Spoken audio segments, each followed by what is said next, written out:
Okay. Hey, everybody. So this talk is a bit of a high-level architecture talk integrating a couple recent optimizations on doing quantum error correction with the advantages of neutral atom quantum computing. And this is a collaboration with my collaborators at Quare Computing, Harvard, and also Yale. So kind of motivation for this talk is there's been some resource estimation papers that take neutral atoms and other technologies and estimate how long would it take to run, for example, factoring, and get some actually really high estimates of like, wow, if you actually crunch the numbers, it takes almost a year to run Shor's algorithm on neutral atoms. This number is a little bit out of date with recent algorithms updates. It's about around here in this paper. So why is it so slow? So logical clock speed is far slower than physical clock speed due to having to perform quantum error correction.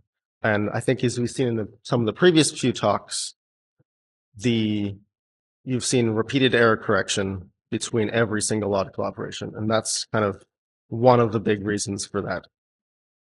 And so this talk, we're gonna bring together some of these recent developments to reduce this time overhead into a cohesive architecture where we talk about the layout of logical qubits and how we route them within a large-scale fault-tolerant architecture and apply that to Shor's algorithm to get this new estimate. So that's compact layouts, making sure that data is local to reduce the time to transfer data. And also we have considerations for decoding complexity. So outline for this talk is I'll go into some detail of why fault-tolerant algorithms have this slowdown and what we can do about it. I'll give some background for people who aren't familiar with what reconfigurable neutral atom arrays are. Then I'll get into the meat of this work and talking about how we use transversal gates and atom movement to inform our architecture design and implementation of Shor's algorithm circuits. And then I'll talk about some analysis and evaluation at the end. Okay, so why do we have to do repeated error corrections? So basically, the vast majority of physical operations on our quantum computer are purely just extracting errors. So quantum operations are noisy. So we want to say evaluate a parity check between 4 qubits. We might perform some quantum gates, make a measurement, and it'll say, hey, there was no error.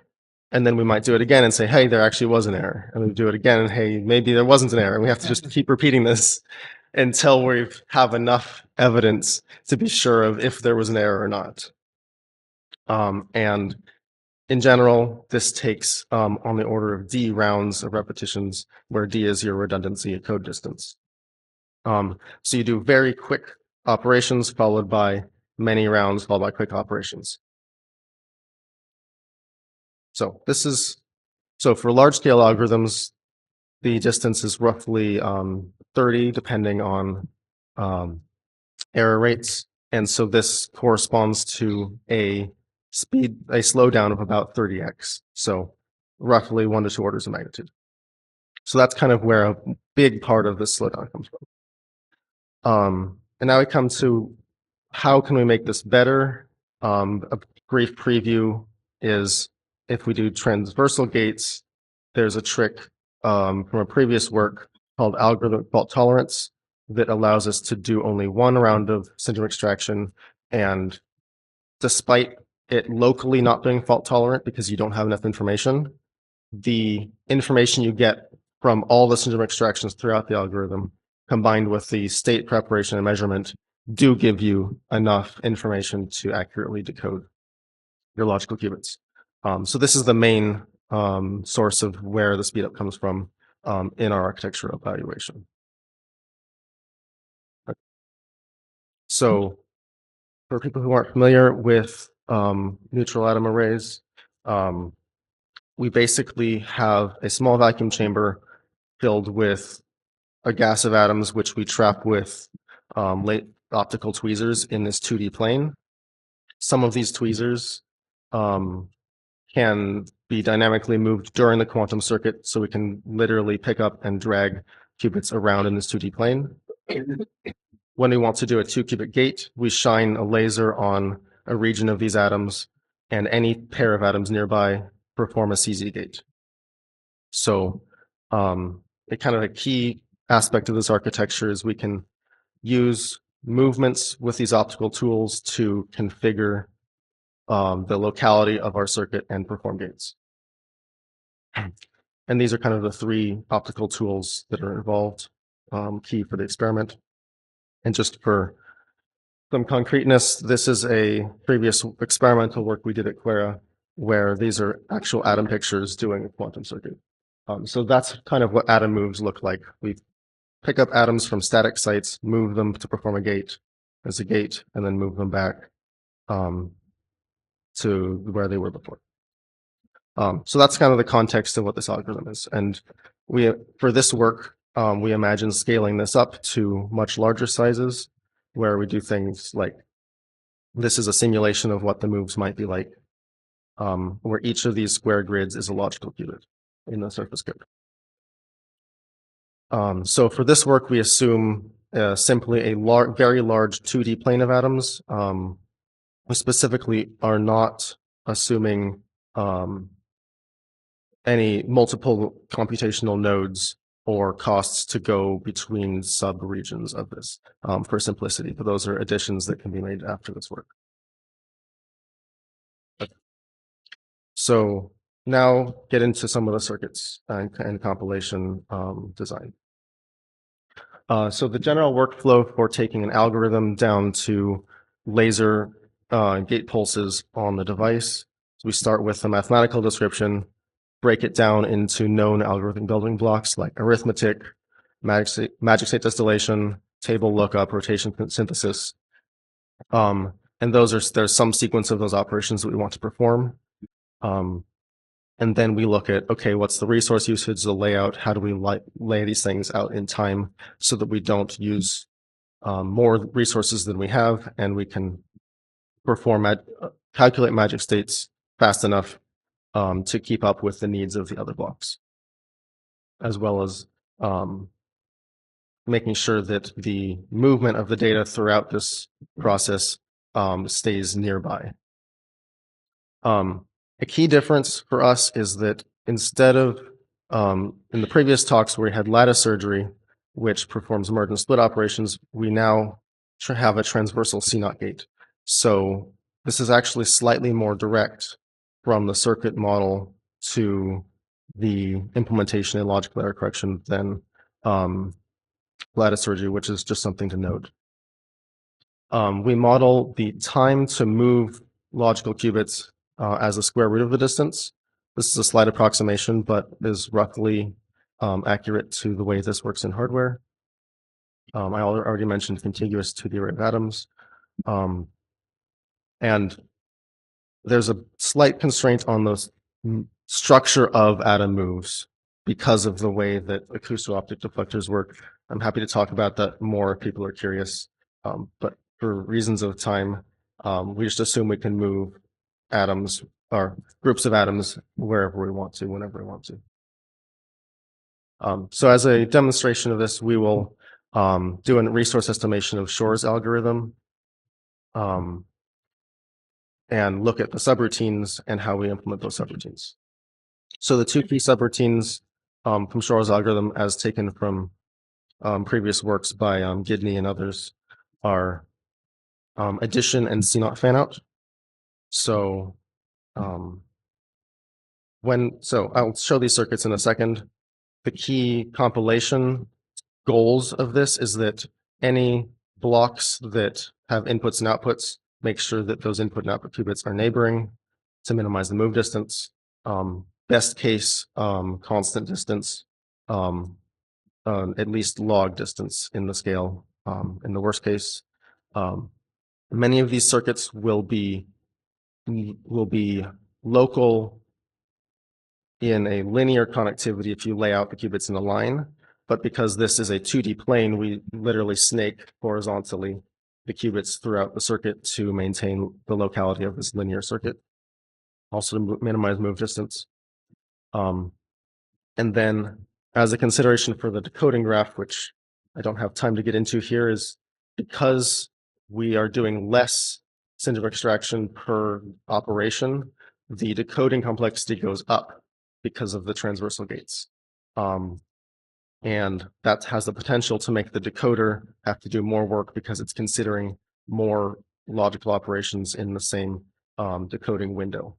And so we want to make the connectivity of the circuit restricted so that the decoder doesn't have as much work to do. And this will help us meet the reaction time budget.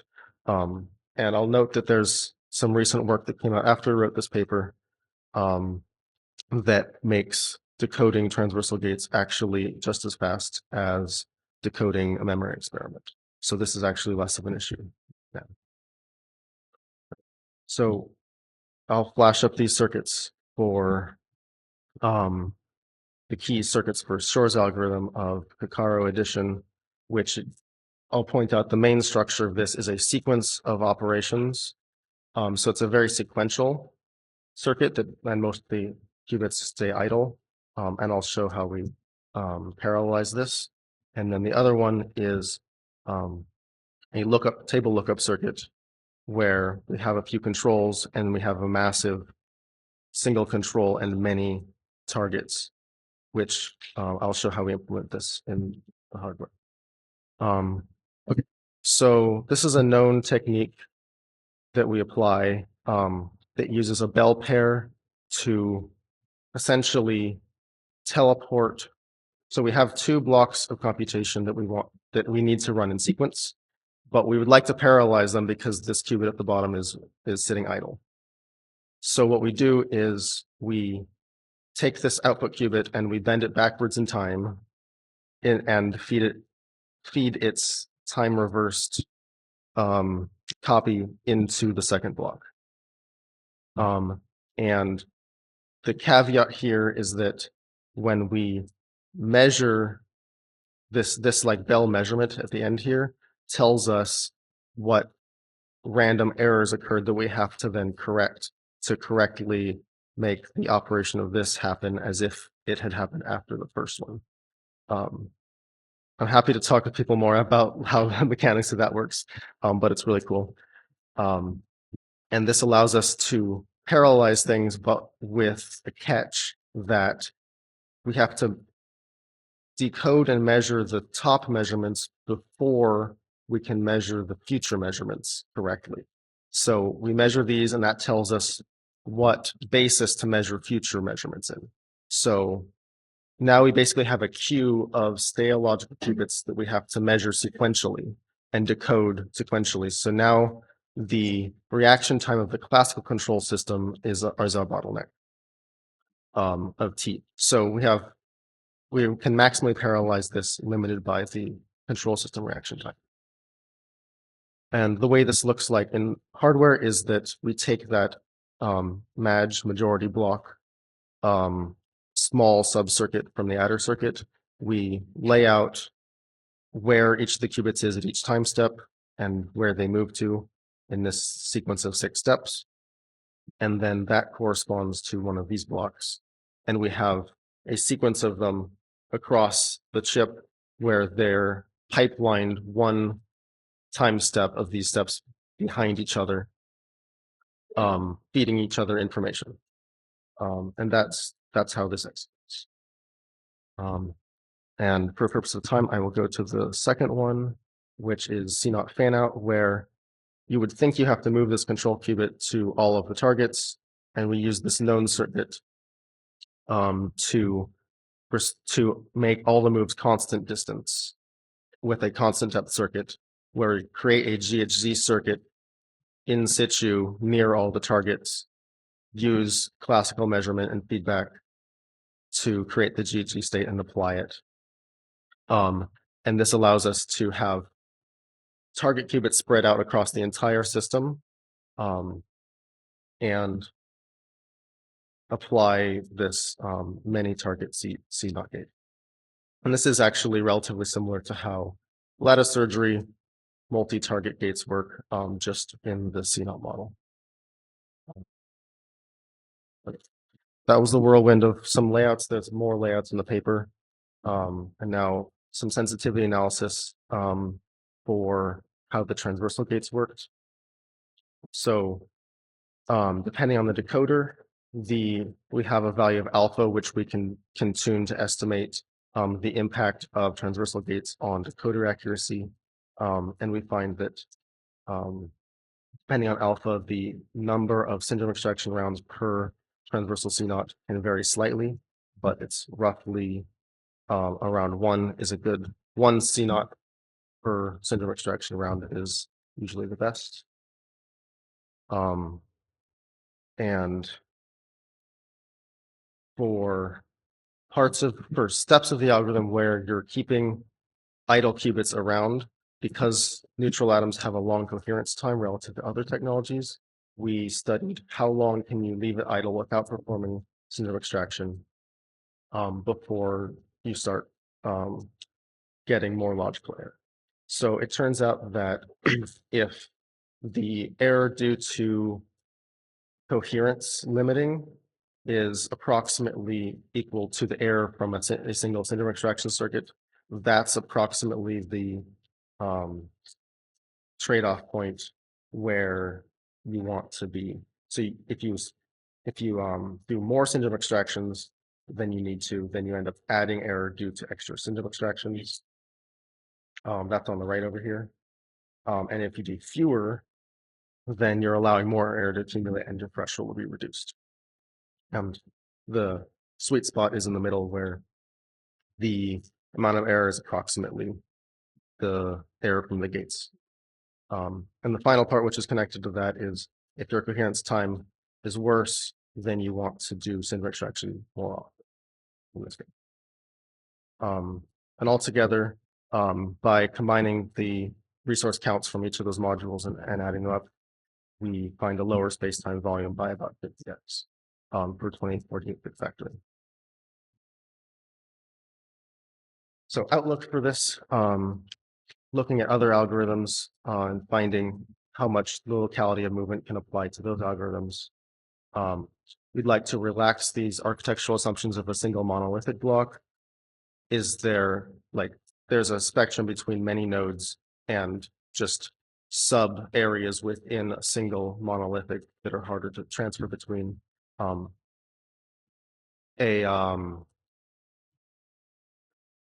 Region architecture, which you may have heard of, where you have storage and gate region, how to integrate that with this system.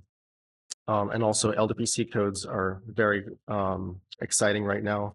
A lot of developments in LWC codes. We would like to integrate that with these models as well and the estimates. Okay, I'd like to thank my collaborators, Harry, Chen, and Sheng-Tao at Harvard, Dolev, Maddie, and Misha at Harvard. Harry, Chen, and Sheng-Tao at Quera, Dolev, Maddie, and Misha at Harvard, and Alex at Yale. So thank you, and I'll take some questions. Okay, great.